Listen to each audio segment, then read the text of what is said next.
Welcome to episode 3, and it is a good one. It's actually story galore. So if that's why you come to the pod, sit back and relax. You're really going to like this. I'm going to tell you about a book that I was writing a few years ago called Binger, comprised of short stories from experiences I had on dating apps. I tell you about the time that I met my weed dealer's mom. I also review Amazon's Bliss and why it's actually a magic trick. And then Internet Therapy Relationship Edition, where we touch on the three B's: bills, breakups, and Plan B. The episode is packed with a lot of fun. The open and story time run longer than usual, but it's certainly worth it. Explore Ignore is shorter, and then Internet Therapy is just right. So get comfortable, get excited. This is On Second Thought Podcast. Let's go.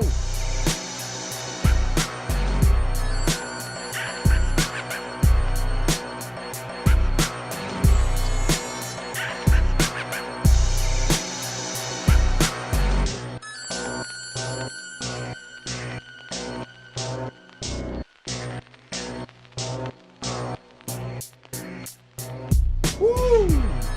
And we're back. Bam, baby. Episode 3, What is Up on Second Thought Podcast. I'm your host, Zach Segula, aka Zachary the GR8 on social media.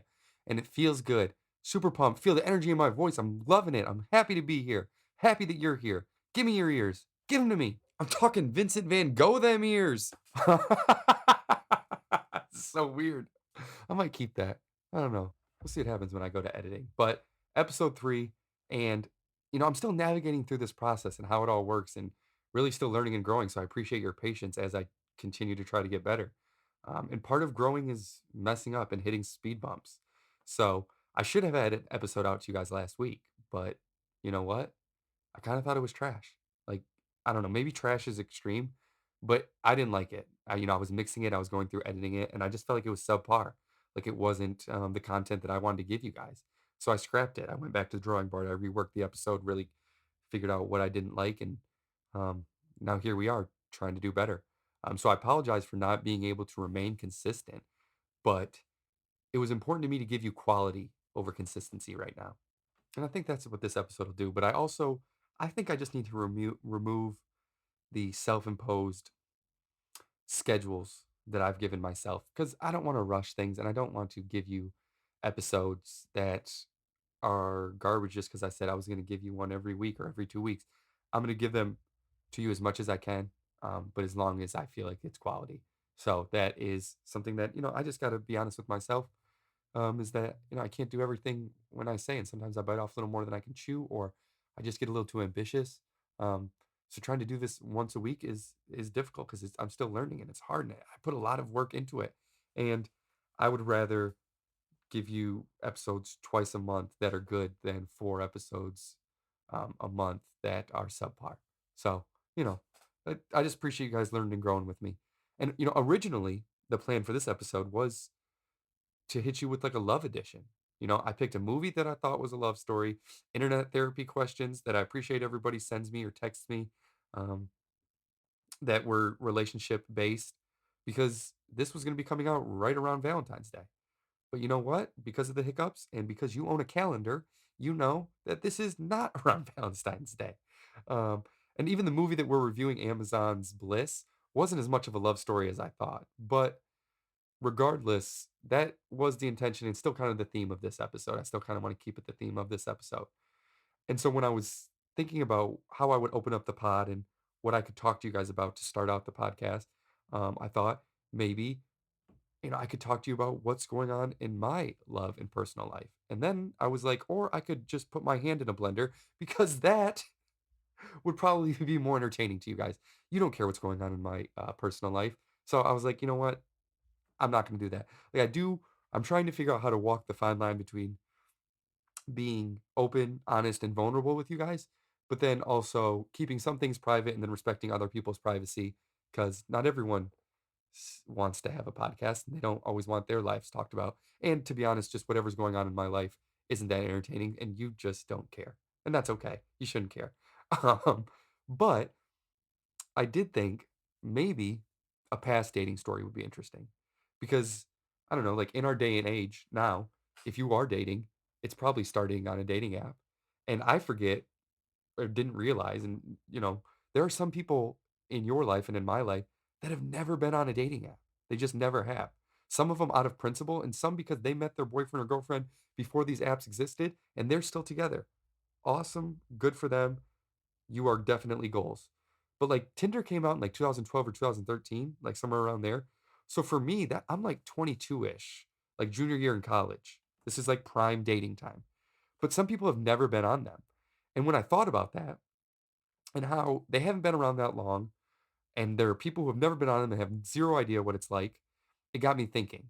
And so, I don't know, like, one point, maybe, like, 3 years ago, maybe, yeah, 3-ish years ago, 3.5 years ago, I was like, "I'm gonna write a book. I'm gonna write a book about my past experiences and interesting stories and interactions from dating apps." Because there's a few things to know about me. If you haven't noticed already, I'm a storyteller. It's just what I do. You give me a keyboard and I'll type a story. You give me a beer, I'll tell you a story.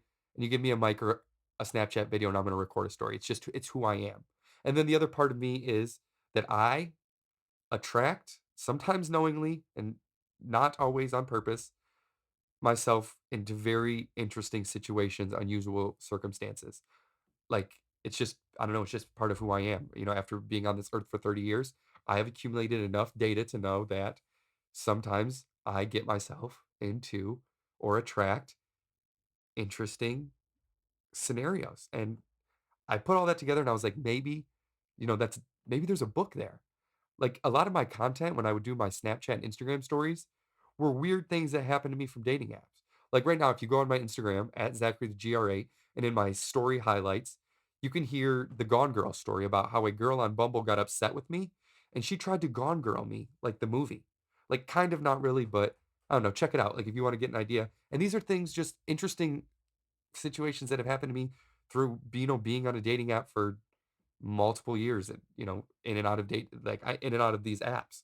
Um, I've had dates that and girls that I've talked to and dated for 4, 6 weeks, and then she Venmo requested me for wasting her time when I broke things off because I didn't wanna waste her time. I've been used as a pregame. A girl you wanted to go on a date with me, didn't order any food, just ordered shots and drinks, and then was like, "Oh, I'm sorry, I have to go home." I was like, "It's 9:45." She was like, "I am so tired." And then I see her out, like, an hour and a half later at another bar, and her friend was like, "Yeah, she pregamed you." I'm like, "What? That's a thing?" Like, so, like I said, a lot of interesting, situations. And I've also met great people and made friends that I'm still friends with and connections and, even some relationships and dated a little nugget from those apps. So I don't know. I just felt like after being on them for so long and that there were some people who didn't have any experience with them and knowing that my situations were unique and that I was prone to tell a story, um, then maybe I could write a book. So this was like 3 or 4 years ago, like I said, probably 3 years ago. I'm thinking I'm going to write this book. I'm going to name it Binger. It was Bumble, Hinge, and Tinder all combined. Like, yeah, I really took this seriously for a few months. I was planning it out, looking at trying to think back on what stories I had, and, um, I wanted, like, 12 stories for the book, and I had, like, 8 or 9 in my head. I was like, "Well, I am still single, so maybe some things will happen." And this is how I know that the universe is listening and also has a sense of humor. Because as I'm planning this book out, like, I'm doing this for like a month is when I, took this seriously. And one Friday night, um, it's like 9 o'clock at night, I get a match with a girl and she's like 2 miles away from me. And her first message is just like straight up, "Hey, I'm the fifth wheel with my friends. You look cute. Can you meet me at the PlayStation bar and save me from this crappy night?" Like, having nothing to do, I go there, and we hang out. It's a good time. And I ask her, like, what does she do? And she's like, and this is a true story. I'm not lying to you. She's like, "I'm not going to tell you my other name, but I work in the adult industry." Like, yeah, that's right. As I'm writing a book about interesting encounters from girls that I match with on dating apps, I matched with a girl who lives in Grand Rapids but works in the adult industry, and this was, like, before OnlyFans. So, like, it was legit. She's really out in Miami or LA for, 3 weeks at a time, and, like, I eventually got her name. Yes, she's on the hub, like, it all checked out, and so, like, to wrap this story up and why I say the universe has a sense of humor, because, like, after hearing this, I am kind of shook, and I'm like, "Oh my gosh, this is gonna be such good content for my book, like, this is awesome, this is exactly what I need." and I'm also kind of scared. Like, she does this. And so, um, I get way too ahead of myself and way too worked up, and I order way too many shots. Fast forward to the next morning, I wake up in my bed alone, fully clothed, shoes on, wallet MIA, somewhere to be found, and a text from that girl. And it says something like, "Hey, you got really sloppy last night, so I called you an Uber home at like 1 o'clock and sent you home. Thanks for coming out. I'm going to be out of town for the next few weeks. Maybe I'll see you around." And then like another text that said, "Also, I don't think you're allowed at PlayStation Bar anymore," which of course I'm not. Um, so why I say that the universe has a sense of humor, because guess what? I never did see her again. Maybe on the net like once, but in person, no. Never got my story. But anyways, I tell you that because I just wanted to say, like, I really was writing this book, and I thought that maybe today's open about, instead of my personal life, I would just share the one chapter that I wrote for the book while I was planning it out, the one story that I really liked, because I ended up scrapping the book. Obviously, you're like, is it coming out? No, it's not coming out. It's been 3.5 years, uh, because the stories were only some of them were going to be interesting. Some of them were just I don't think you really want to read some of the stuff that I was doing. Um, so, but this one I think is good. This one story that I did write and I really liked. And I just think that this story I enjoyed so much that I was like, there's no other story that's this good. So I was like, you know what? For today's open, I'm just going to read chapter one from Binger, the book that will never be released, because one, I love the story and I have no idea what I would ever do with it. And two, it's the love and dating episode of On Second Thought, and so I thought this story would work well in here. So sit down, buckle up, and get ready for this story. And you know when I tell you that, that means I'm about to take you on a trip. If I sat down and wrote this story, then you already know I painted the picture. You know exactly. You're going to get all the details, and I think you're really going to like this story. The opening half of this pod is going to be a little longer because Explore Ignore is not going to be as long this episode, just because that's the nature of, reviewing the movie that we're about to review. Um, it's just not going to be as long. So that's why the opening is longer than normal, but I think you're going to like it. So here we go. Chapter one, Poopy Weed. Girls use guys on these dating apps all the time, mostly for Instagram followers or food. Some even put their Venmo name on these apps with the hopes that guys will send them money just for looking at their pictures. The sad thing is, I know that some guys are dumb enough to actually fall for it. Not me. But if guys will match with a girl and give her something, would girls do the same? This is what I'm trying to figure out. So one day, I changed my Tinder profile up a bit. It's Friday night and it's been a long week at work, so I'm looking to get high. The problem is, I don't have any weed, and I'm not a big smoker by any means, so my drug connects go about as far as I can throw a 14-pound bowling ball. I start small. I ask my roommates if they do. They say no. I send a few snaps and a couple of texts that give me no return. I do know a guy around here who gets me weed whenever I need it. He went to my high school and moved to Grand Rapids around the same time I did. We never were really close, but still friendly. I'm hesitant about texting him though. You see, the last time that I went and got weed from him was a few months ago, and he wasn't home. His mom was. He said that he would sell it to me no problem. Now, I don't feel the need to explain to you how weird it is buying weed from your semi high school acquaintance's mother on the side of town that you don't go to often, but I did it anyway. I left work, so I definitely did not fit the vibe of the street that I was headed. I was wearing a white shirt, navy blue tie, loafers, and khakis that let my ankle breathe. Yes, I am that guy. So the plan was, when I get to his house, I knock on the door twice, ask for Jason, knowing he's not there. But then his mom was going to come let me in, and I pay her, get the stuff, and walk out. 5 minutes tops. Plan confirmed. I park my car, 3 clicks on the lock button, just to be sure. I walk up and knock twice. She walks up, opens the door, but leaves the screen locked. She has a pit bull with her. "Nippy, get back," she yells.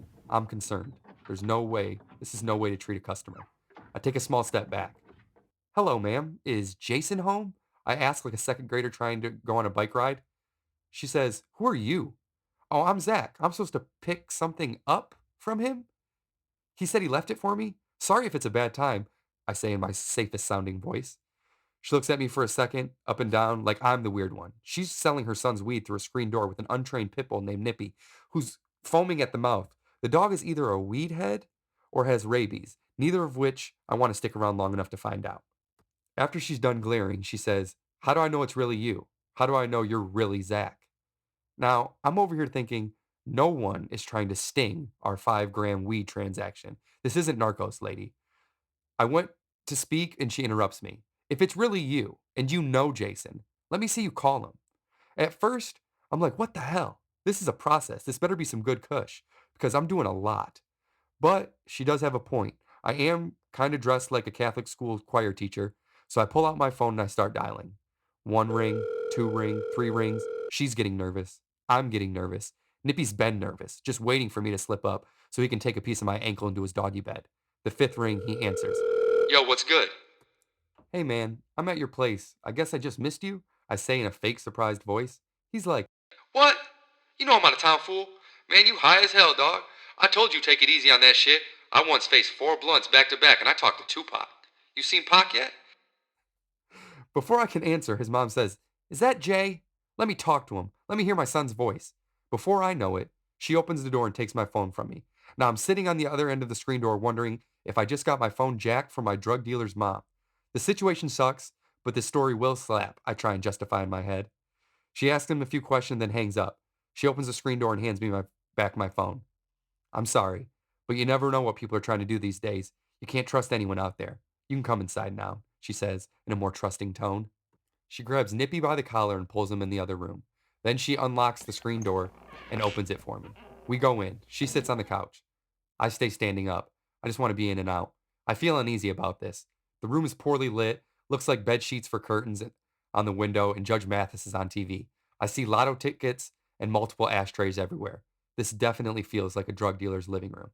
It's that messy chaos where nothing makes sense, but the people living there know exactly where everything is. She grabs a large mason jar from under the coffee table and opens it up. How much you want? 5 grams? She asks, with a lit cigarette hanging from her lip. I say, yeah, that's cool. Well, let me see the money then, she demands. It's $40, 2 20s. There's not much to see, but whatever. I hand it to her. She still counts it in front of me like I'm a deadbeat, and like it's not 2 damn bills with Andrew Jackson's face on it. I swear if she pulls out a lighter to check to see if these are counterfeit, I'm so done.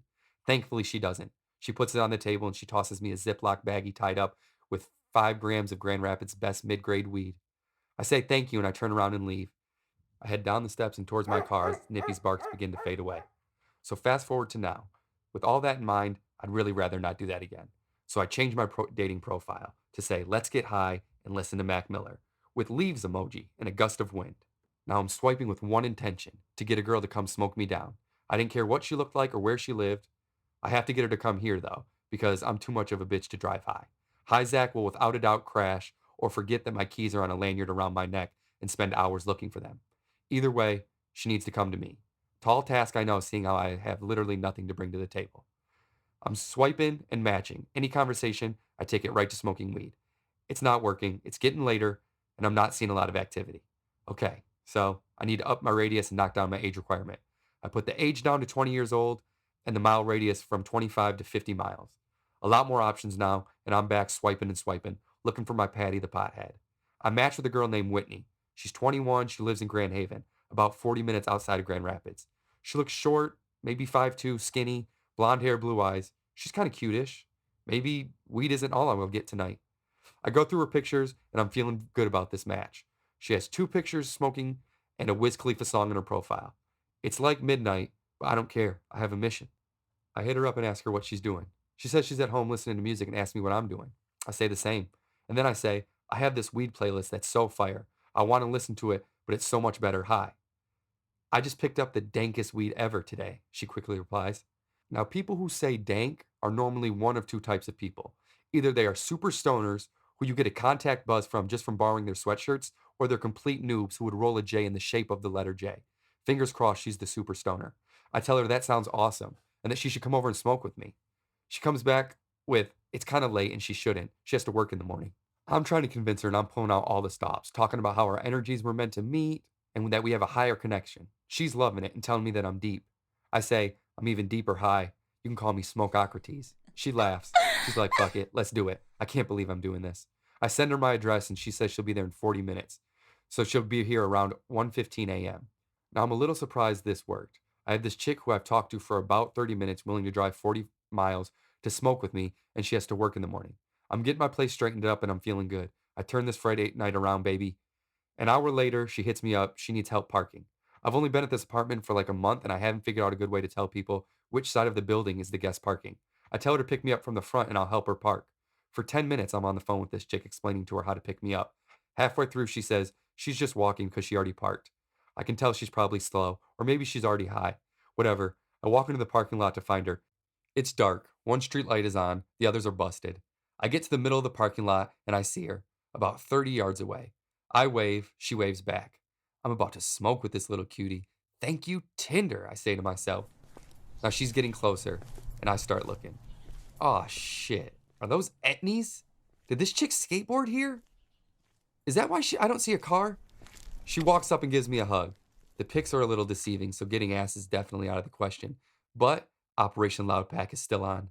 The Etnies have been confirmed, along with flannel pajama pants and an oversized monster hoodie. She looks little and like young, hair in a messy ponytail, probably held up with a bread tie. We start walking to the apartment building. I put my hoodie up and I tighten the strings because honestly, this isn't a good look for me. But she does have the weed, so it's whatever. We get inside and I show her around the apartment. We go to my room. I'm starting to make small talk, trying to make her feel comfortable.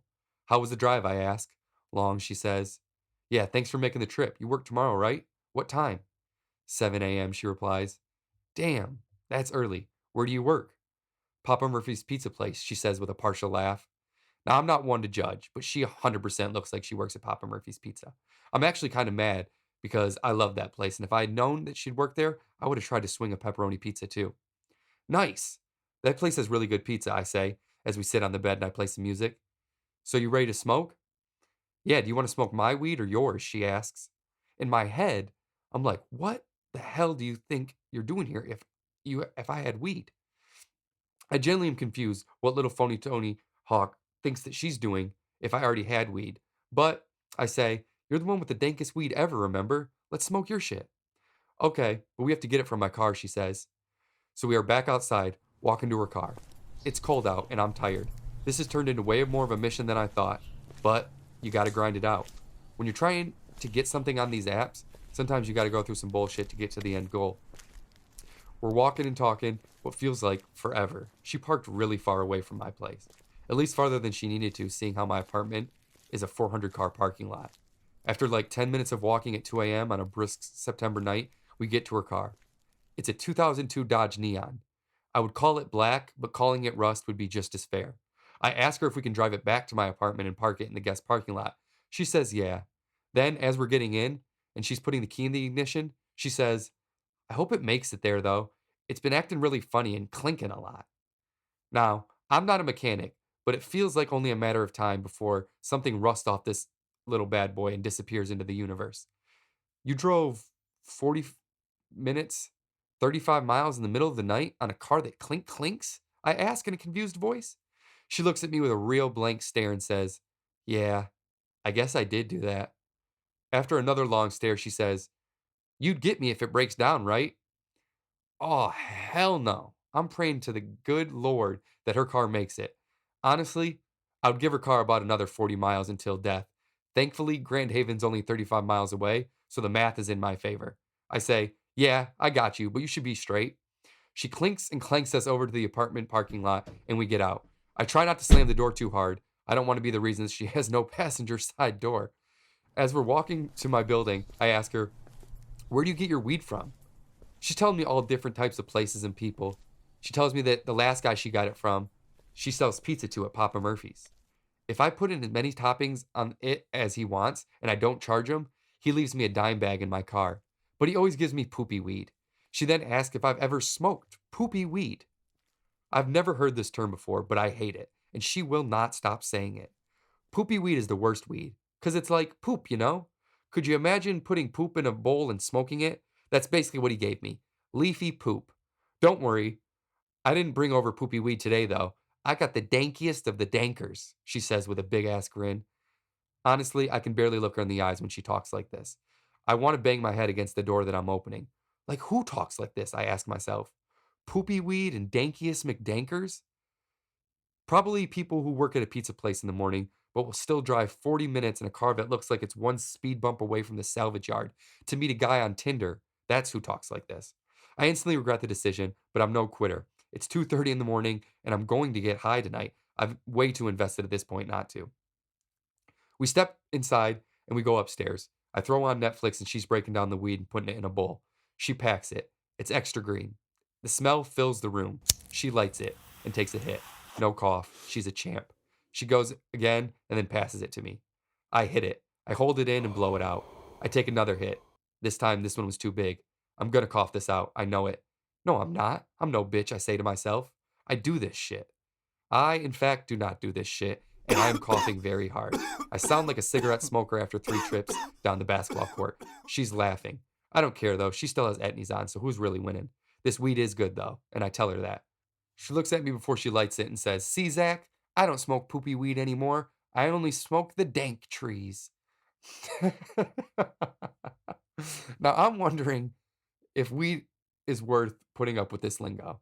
I have no idea what she's talking about half the time, so I turn up the volume on the TV and just keep smoking.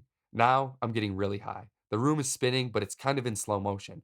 I get up to go to the bathroom. I know I need to get it together. I get to the sink and splash some water in my face. I look in the mirror, and staring back at me are 2 pink and red glazed donuts where my eyes should be. I start talking to myself in the mirror. Zach, the hell are you doing? This is really some fiend shit. What are we even doing this for? Why am I talking to myself in the mirror? I question out loud. This is crazy. What if Danky McDankers hears you? I turn on the water to drown out the conversation that I'm having with myself. I look at my watch. It's like 3:45 a.m. I gotta figure this shit out. I grab a towel and dry my face. I look in the mirror and say, "Yo, you need to wrap this up. You did what you wanted to do, and she got whatever she wanted out of it." Pausing and thinking, wait, what did she want out of it? You think she wanted to rob you? Yo, where's your laptop? Where's your iPad? She's cleaning house on your dumb ass while you're in the bathroom distracting yourself from yourself. Damn. Hi, Zach is onto something. So I dap myself up in the mirror and I head back to the bedroom. Thankfully, there she is, laying on my bed. Her hair is everywhere. Her bread tie must have fell out. I walk over and lay down. I'm tired. My eyes are heavy. I turn over and face her. This was fun. I'm glad you came over.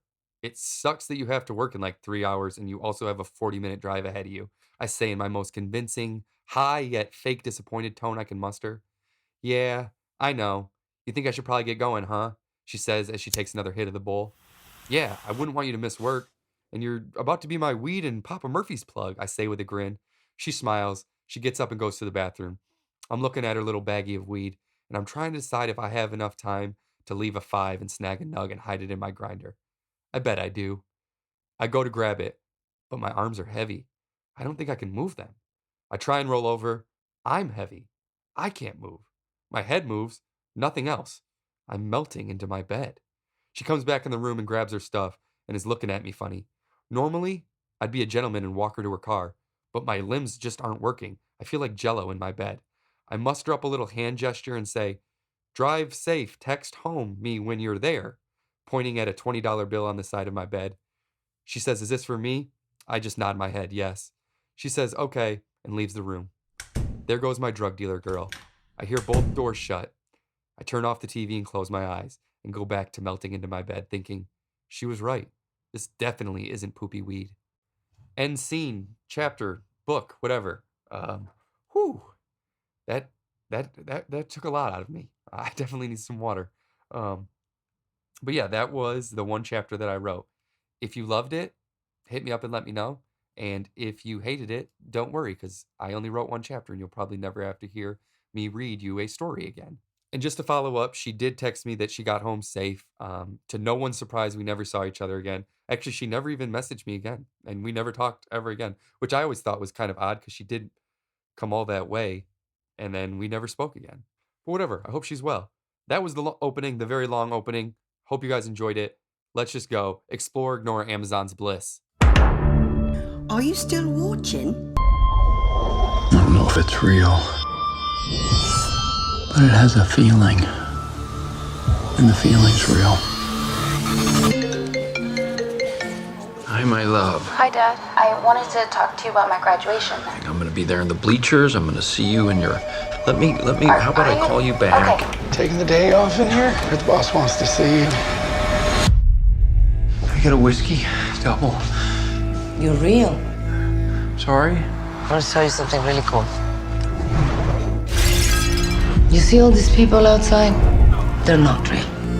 This is a simulation. You ready? There's my guy. Welcome home. This place is overwhelming. Dr. Isabel Clemens pioneered brain box simulations, ugly, simulated worlds to generate appreciation for the real world. Now, why am I not remembering any of this? Don't worry about it. Most people say ignorance is bliss. But I say you have to experience the good to appreciate the bad. No, the other way around. Exactly. Exactly. I'm glad I caught you. Word on the street that there have been problems with Isabel's research. I'm a little disoriented. You're my guy. Dad, Graduation. I did not forget. It's been a crazy few days. you graduated 2 weeks ago. Ignore her. She's not real. She feels real. I'm scared.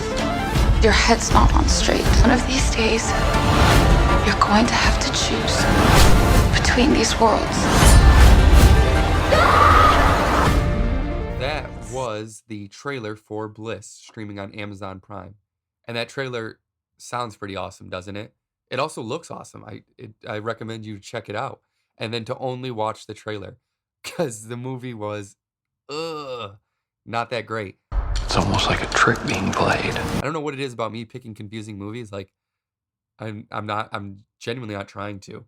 This was actually my attempt at like picking a love story. And if you watch the trailer and you would think it kind of is. And this is like the bio. It reads, a mind-bending love story following Greg, who after recently being divorced and then fired, meets the mysterious Isabel, a woman living on the streets and convinced that the polluted, broken down world around them is a computer simulation. So I'm watching this trailer like, oh, okay, they're living in maybe two different worlds, but they're soulmates. And that is kind of what I thought. That's why I picked the movie.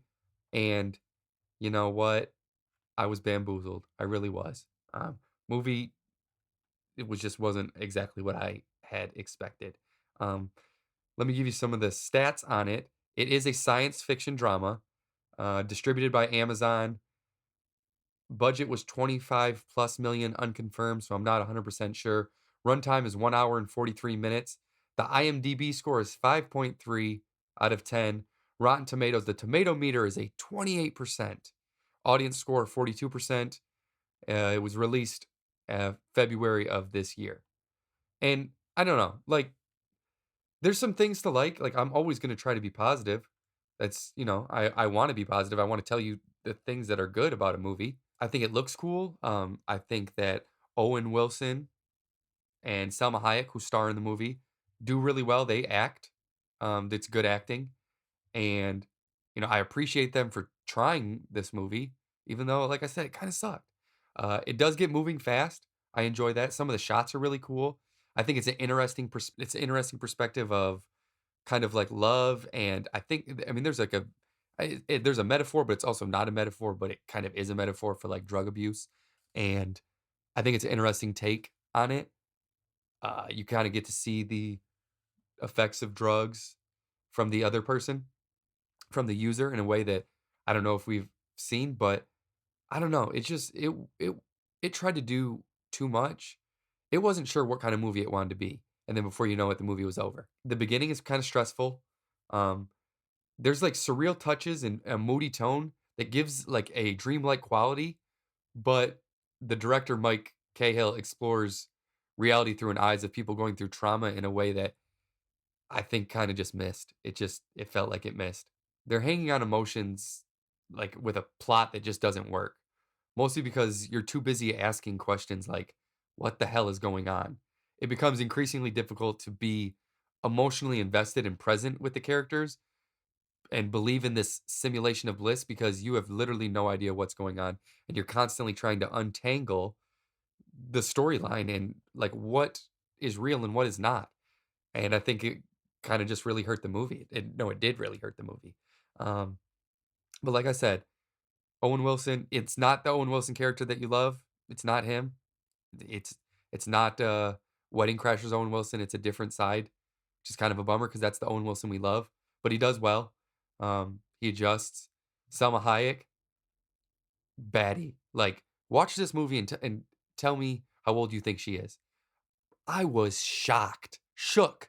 I was shook when I found out that she's like 54. Bro, when I tell you that she looks good, like she's starting on the baddies over 50 team. She looks fire for 54. Love me some Selma Hayek. She looks very good when she's like in her rich yacht club look, not so good when she's in the homeless look. Um, but I don't know. I really wanted to like this movie. It looked like it was going to be awesome. I don't love sci-fis, but I thought that you watch the trailer and you think it's going to be a fire movie. You really do. But it missed for me. So confusing. And like I know I've said that other movies were kind of confusing, and I promise you I'm not dumb. Watch this one and like just the whole I got to stop picking movies with multiple realities and uh dimensions because I don't know, that just also seems to be a theme of what people are making movies about. Maybe because they don't like our current reality. I don't know. But I don't know. I wish that I liked the movie, but unfortunately, I just didn't. It just wasn't. It just didn't do it for me. I gave it. It had every reason to be likable, and it was not. So it sucks. Still gonna go to the categories. If you're unfamiliar, after I review a movie, I tell you just kind of some stats on it, tell you how I feel about the movie, and then we go into some categories, just unique takes on the movie to look at the movie from a different perspective. First category is the Goldilocks Trailer Award. So, is the trailer giving me too much information, not enough information, or just right? What is the porridge? If the trailer was porridge, what is it? And this one, I'm going to say is too cold, only because this trailer is cut in a way that makes the movie seem like something it's not. It's almost like a trick being played. Like, it makes it look way more interesting and way better. Like, if we keep the analogy going, this trailer is like if you ordered a Grand Slam breakfast and you got porridge. You did not get what you ordered. So I think that the trailer is just too cold. There's just not enough information, not enough accurate information. The in and out time. So this is when do you know if you're into the movie or out? I would say within 15 minutes. Like I said, the movie goes fast. Um, there's a point, like even in the first 10 minutes, you're like, what the hell? What is Owen Wilson doing? Within 15 minutes, you get the whole rundown of the movie. You get where they're going, and you'll know if you want to stay in or not. Um, Gummy approved. This is if the movie is good to watch high. Is it amplified being high? And I'm going to say yes. Because it's so weird and confusing sober, I say just take the gummy and have no shot of figuring it out, but just enjoy it. Although like I said, some drag metaphors and scenes. So if being high while watching a movie with someone struggling with reality because they're high might freak you out, then I'd say pass. But for the majority of people, the movie's gummy approved. On a scale of 1 to 10, the rewatchability and franchisability of this movie is a 0 on rewatchability and a -1 on franchisability. There's no shot that this ever becomes anything other than the one-time bliss that will probably float away into nothing. Next category is weather report. This is the chance of tears. When watching this movie, will it evoke tears? As you guys know, that I'm not a big crier. This one, I'm going to say like a 15% chance of tears. If you know someone who's been homeless or lost touch with reality because of drugs or has a drug issue, it could make you sad. But also, it is science fiction, so they're never actually like doing real drugs. That's like crystals and like they're shooting like injector things, and it's not real drugs. So I think that part it may be able to not make it feel as serious. And um, so I don't know. I would say it's like a 15% chance. It's not a tearjerker. It really isn't. For the WikiLeaks Google report, where I try to find interesting fun facts about the movie, there just wasn't any. There like part of it is because the movie came out a month ago, and part of it because the movie's not good, and there's just nothing interesting, no behind the scenes fact that is out there. The only thing that I found was, if you care, it was filmed in L.A., Croatia, and Lopond Island. That's about as interesting and fun facts as I got for the movie. The ending score, where I either give it a +5 or a -5. It's a -5, unfortunately. As much as I love Owen Wilson and Selma Hayek, I mean, it's just it's on the back end of the 5. I thought the movie was kinda confusing, and I was hoping to be to leave with some answers that the movie just didn't wanna give me. And like I said in last week's or last episode, from The Vanished, that movie was saved by the ending. I thought the ending was really cool, and it saved the movie. I don't know if there was a saving of this movie. Maybe the director knew it too, and he was like, "Let's just really just leave it as a big old question mark," and that's what he did. Next category, déjà vu or vuja day. Is this movie familiar or unfamiliar? And I will say it's probably vuja day.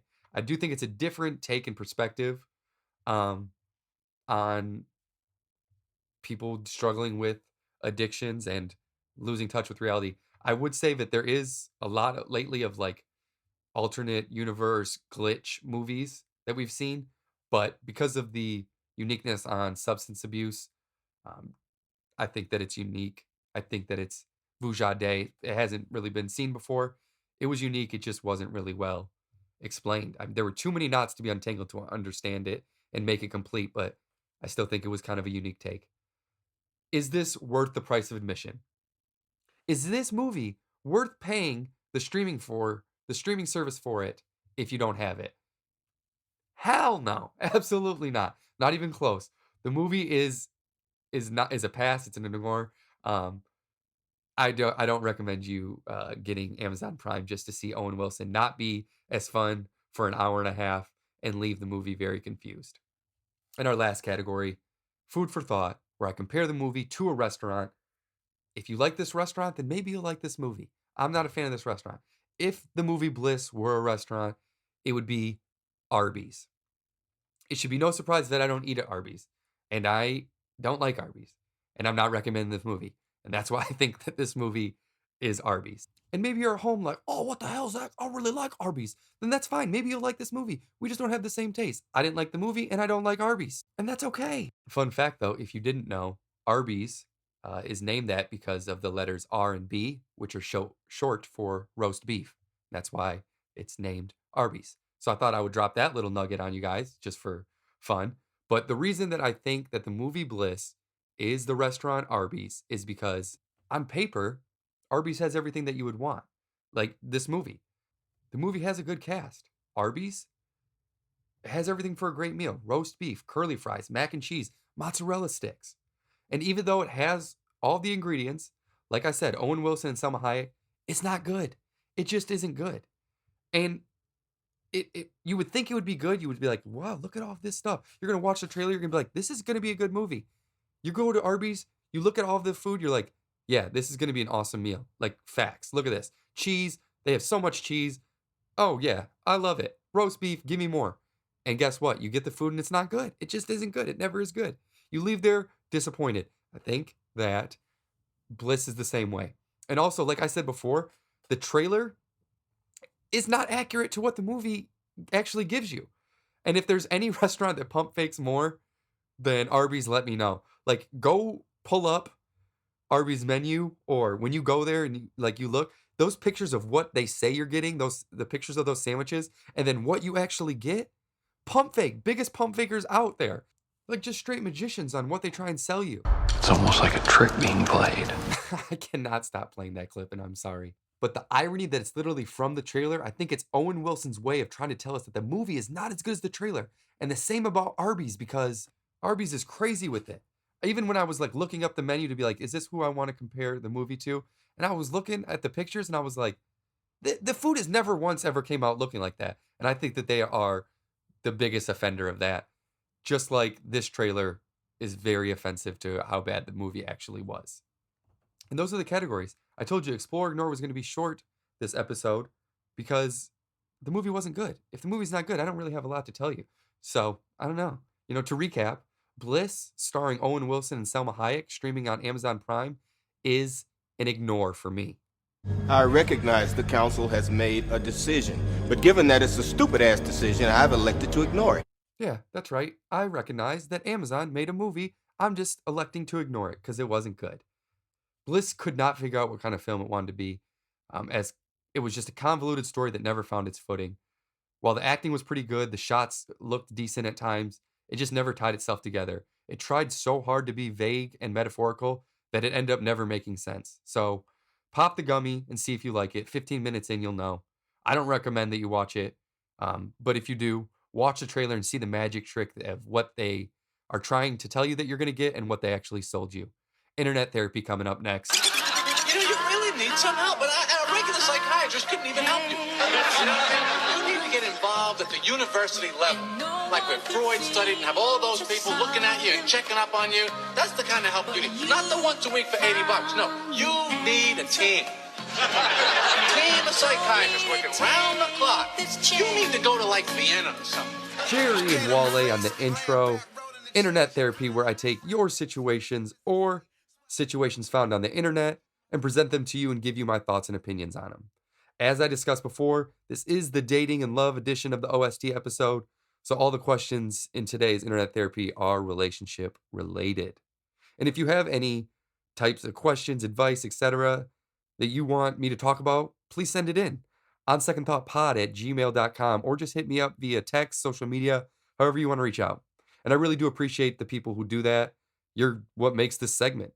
My answers aren't possible without your questions, obviously.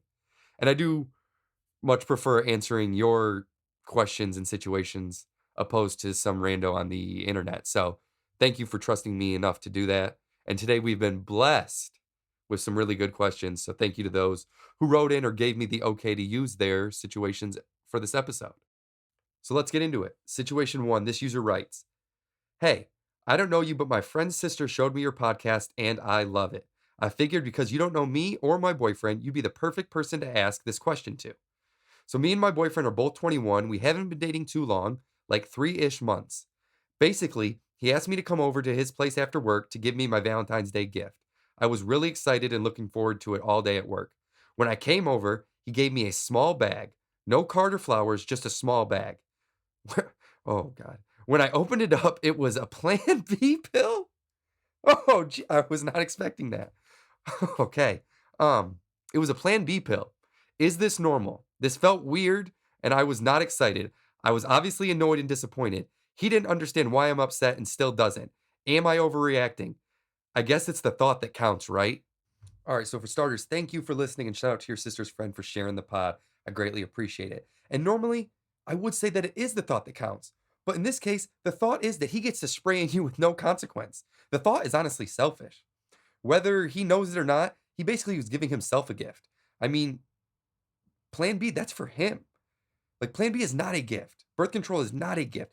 These things are not good for women's bodies. Like, don't even get me started on birth control, because I really think that this whole thing is very unfair to women and very messed up. I mean, birth control should be for men. Hot take, but it shouldn't be hot at all. Birth control should be for men. It makes more sense to unload the gun than it does to shoot at a bulletproof vest. But that's not how we do things. So we're over here shooting our gun at a bulletproof vest and hoping that we don't hit the person. And that's what birth control is. And it should be for men. It should be about unloading the bullets. But most guys aren't ready to have that conversation, so I'm going to have to save that for another day. But anyways, this is a really weird gift, and I don't think you're overreacting at all. He didn't get you anything else. It doesn't sound like you guys went on a date. Now, he's young, so I guess I'll cut him some slack.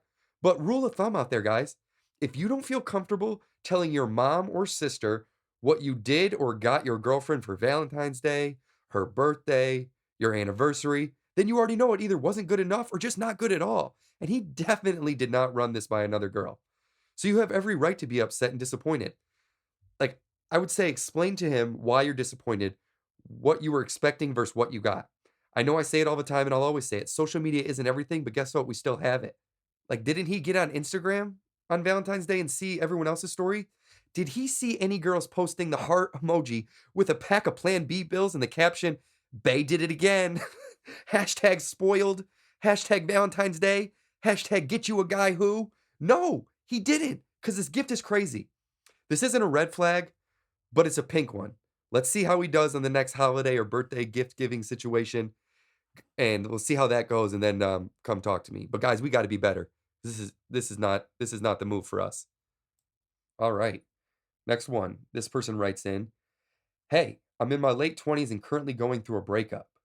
This one I'm having trouble getting over. I think she's my soulmate. I feel like we're connected on a deeper level. She was the first woman I saw myself actually marrying and having a family with. With other girls, that feeling never even crossed my mind. We were awesome in the beginning, but at times you could call us toxic. We certainly had our ups and downs, broke up a lot before, and this time it actually feels like it might be real.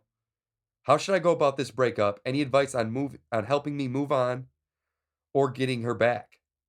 You can use this for the podcast. I actually have a lot of questions. Maybe I could just write in weekly." Uh,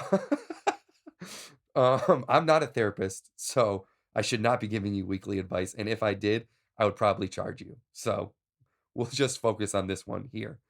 And this is actually a good question, because breakups are difficult. And I would say they're harder now more than ever. Because one, we're in a pandemic. So it's harder to do normal things to take your mind off it. It's harder to go out and meet new people, meet new friends, or start new relationships. But I really don't even think you're at that point. So I don't think you're ready for that. Um, and then, it's also harder now than it was 10 years ago because of social media. You can easily hop in and check her profile or check her pictures. You have multiple ways to communicate with her or see each other when maybe you shouldn't. So, my first advice to you would be to, if it's not serving you a purpose to look at her content on social media, then don't. I'm not saying you have to block her or delete her, but you can just like mute her. You can mute her stuff so it's not popping up. Or maybe you do need to unfriend her. I'm not sure. But it's not healthy to continually be reminded of her and what she's doing while you're feeling this way.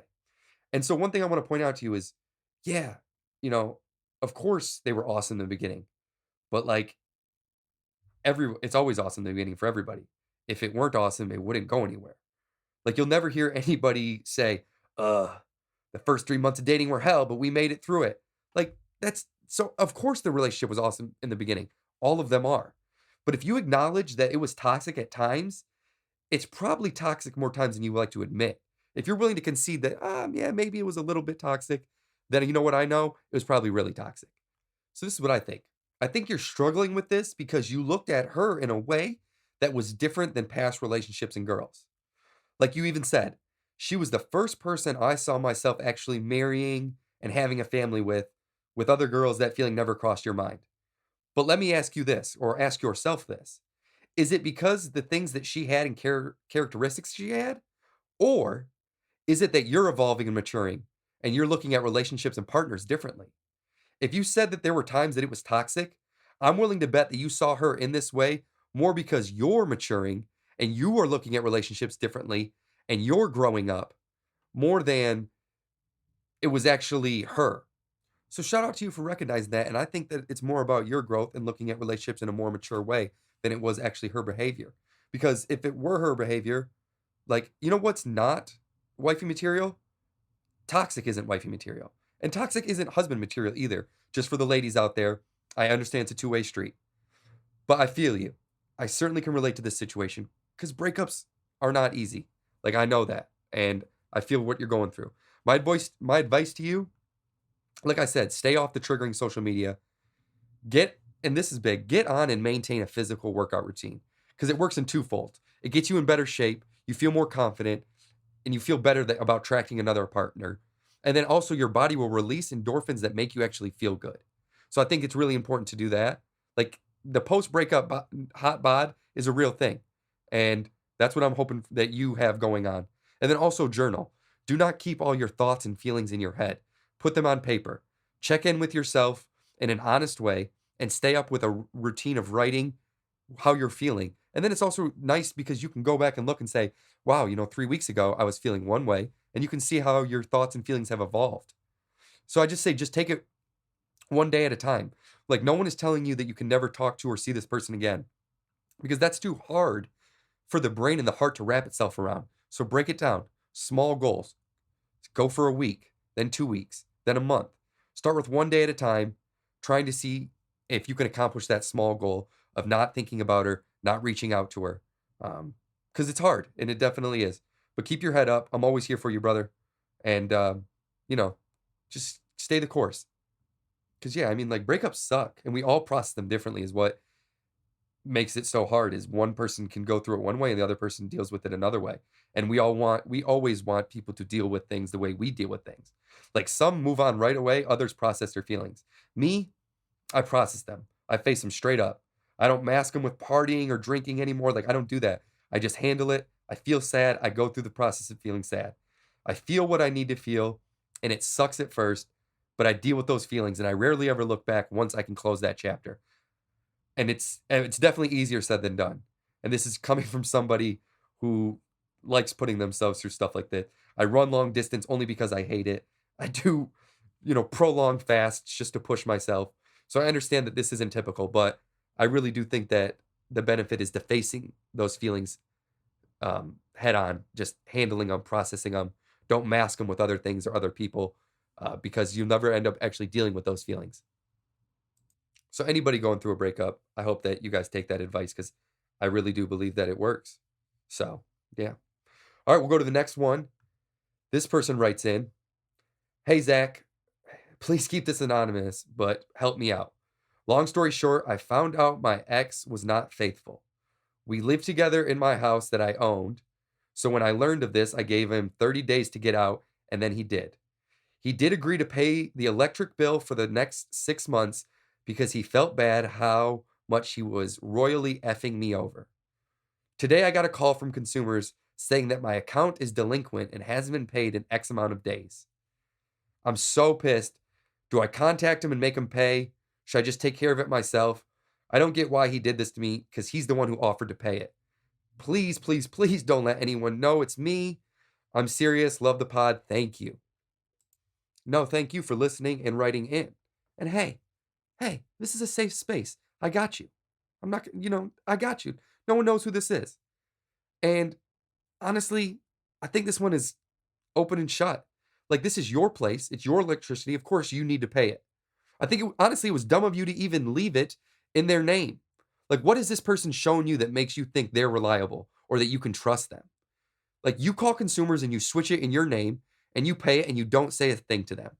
Like, if you want to know why I think they're doing this, I think this is their way of trying to keep in contact with you, keeping a form of control or needing something or needing a reason to reach out. If you break up with them because of something like this, break all ties. There shouldn't be a reason that you need to conversate with them anymore. Like, let me guess. This is probably the same person who hasn't had time to change their mailing address. So they have to come over every 10 days to pick up their mail, right? Bullshit. This is their way of staying attached to you, to staying in your life, acting like it isn't their choice, but they have to. He's not paying the bill, so you have to reach out to him and text him and say, "Hey, what's up with this?" He wants that. Be smarter in this. They did you wrong. They hurt you. Cut all ties with them. No need or reason to still conversate. Whatever he's still got stored in your shed or garage, get rid of. Put the bill in your name, pay it, and don't say a word about it. They're waiting for you to call or text them. And that's why he did it. That's why he didn't. That's why he offered to pay the bill. And that's why he never did. He wants to stick around. He wants to stay relevant. He wants you to need him. So we're not going to play into their game anymore. I'm sorry this happened to you, but 2021, we are moving on to bigger and better things. Pay the bill yourself. Don't say a word to him. Cut all ties and all reasons that you guys have to conversate. That's my advice to you. We went short on Explore Ignore, so I'll go a little longer for internet therapy. So I'm going to do one more because I don't know, I'm feeling good. I feel like this advice is helping. And maybe it's not even helping anyone else but me, but I got the advice juices flowing, so I'm going to do one more. So this person writes in and says, "Both of us are not working and living off our savings. We have a 2-year-old, and my husband recently got his stimulus check, and today he told me he spent it all on buying doggy crypto coins. I asked him why he would take such a big risk with our very limited income, and he said he believes it will make us rich soon. After pressuring him all day about this, I found out he spent more than $2,000. He keeps saying it's a smart investment, but to me it seems like gambling. He told me the reason he did it is because he saw Elon Musk make a meme about it. It sounded so idiotic that I thought he was trying to prank me.